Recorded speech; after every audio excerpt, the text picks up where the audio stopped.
میرے نبی نے فرمایا جو بیوہ عورت خوبصورت ہونے کے باوجود اپنے یتیم بچوں کی پرورش کی خاطر، ان کی اچھی تربیت کی خاطر دوسرا نکاح نہ کرے، اپنے حسن کو بچوں کے نام قربان کر دے، اپنی جوانی کو، اپنی تمام خواہشات کو بچوں کے اچھے مستقبل کے لیے قربان کر دے، فرمایا ایسی عورت جب مرے گی، مرنے کے بعد قیامت کے دن وہ میرے ساتھ جنت میں اس طرح ہوگی جس طرح یہ دونوں انگلیاں ایک دوسرے کے ساتھ جڑی ہوئی۔ اپنے حسن کو بچوں کے نام قربان کر دینے والی عورت، بچوں کے اچھے مستقبل کے لیے قربان ہو جانے والی عورت، جو عورت دوسرا نکاح نہ کرے، مرنے کے بعد قیامت کے دن وہ نیک متقی عورت جنت میں میرے ساتھ اس طرح ہوگی جس طرح میری یہ دونوں انگلیاں ایک دوسرے کے ساتھ جڑی ہوئی ہیں۔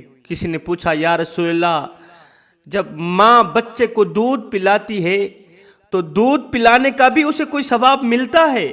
میرے کریم نبی نے فرمایا بچے کو ماں کے دودھ پلانے میں ہر گھونٹ کے چوسنے پر ماں کو ایک جان کو موت سے بچانے کا ثواب ملتا ہے۔ پوچھا گیا آقا کتنا ثواب ملتا ہے؟ تو میرے نبی نے فرمایا جب بچے کی پیدائش ہوتی ہے تو بچے کے پیدا ہونے کی تکلیف کو کوئی نہیں جان سکتا۔ بچے کے پیدا ہونے کی جو تکلیف ہوتی ہے، ماں کو جو درد ملتا ہے، تکلیف سہتی ہے، اس تکلیف کو کوئی مخلوق نہیں جان سکتی۔ سیم اسی طرح دودھ پلانے کا ثواب اور اس کے اجر کا احاطہ کرنا بھی مخلوق کی عقل سے باہر ہے۔ میرے نبی نے فرمایا حمل سے لے کر بچے کے دودھ چھڑانے تک اگر اس دوران ماں مر جائے، عورت مر جائے، تو ایسی عورت کو شہید جتنا ثواب ملے گا۔ میرے نبی نے فرمایا وہ عورت جو اپنے حسن کو بچوں کے نام قربان کر دے، یتیم بچوں کے نام قربان کر دے،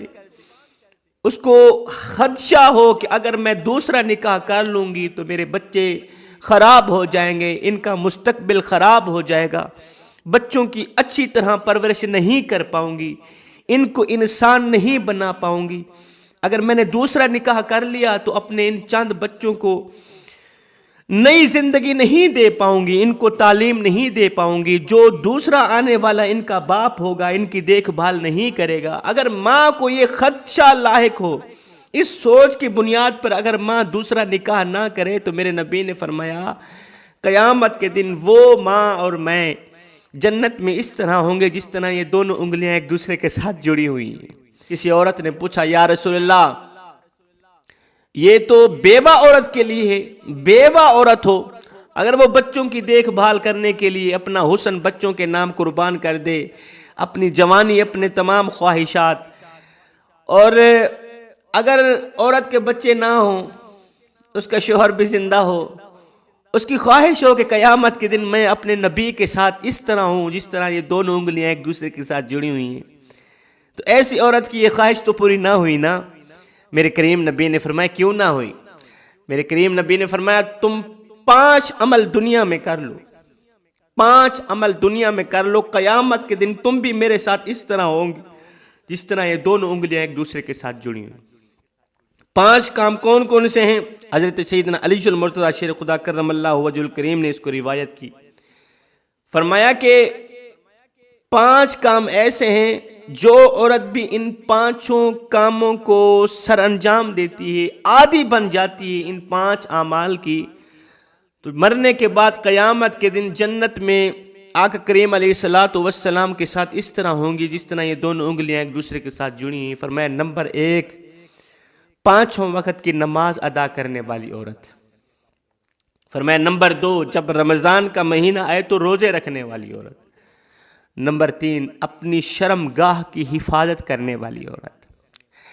نمبر 4 شوہر کے احکامات کی پیروی کرنے والی عورت، شوہر کی ہر جائز ضرورت پوری کرنے والی، شوہر کا ہر جائز حکم پورا کرنے والی عورت۔ نمبر 5 شوہر کی اجازت کے بغیر گھر سے نہ نکلنے والی عورت۔ فرمایا جو بھی عورت یہ 5 کام کرے گی، یہ 5 عمل کرے گی، ان 5 باتوں پہ عمل کرے گی، وہ قیامت کے دن آقا علیہ السلام کے ساتھ جنت میں اس طرح ہوں گی جس طرح یہ دونوں انگلیاں ایک دوسرے کے ساتھ جڑی ہوئی. یاد رہے شوہر حاکم ہوتا ہے اور بیوی محکوم ہوتی ہے.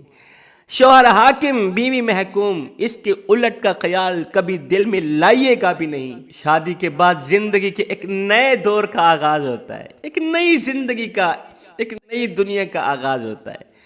فرمایا اس نئے دور کو پرامن بنانے کے لیے، اس نئے دور کو خوشحال بنانے کے لیے میاں بیوی دونوں کا کردار اہم ہے.